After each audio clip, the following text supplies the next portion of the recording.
In today's video, I'm going to teach you how to clear Vercel build cache. This is a handy process to know, especially when you want to ensure that your project's latest changes are thoroughly implemented without relying on potentially outdated cache files. Clearing the build cache can help you avoid unforeseen issues and make sure that every deployment uses fresh, updated resources. To get started, you'll first want to dive into your Vercel project settings.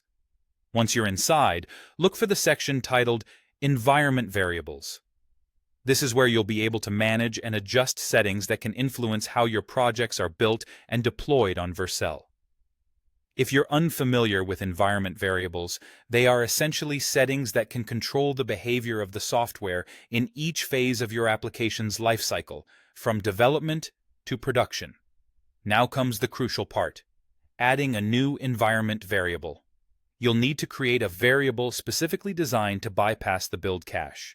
Here, you'll add a new entry with the key Vercel force no build cache and set its value to be just the number 1. This particular setup tells Vercel to ignore any previously stored cache during the build process.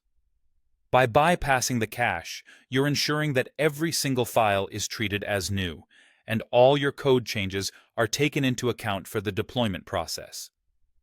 This is an effective method, especially when you suspect that some caching issue is causing unexpected behavior or when you're troubleshooting.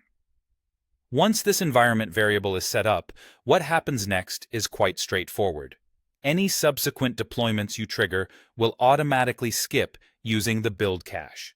This means each deployment is essentially starting from scratch, giving you the peace of mind that old cached data won't interfere with your updates. In conclusion, clearing Vercel build cache is a simple yet powerful way to ensure that your project deploys consistently and correctly, free of hidden cache-related issues. Whether you're solving a problem or just being proactive, following these steps means you're establishing a clean slate environment each time Vercel builds and deploys your project. Thank you for watching, and I hope you feel confident in managing your Vercel build cache going forward.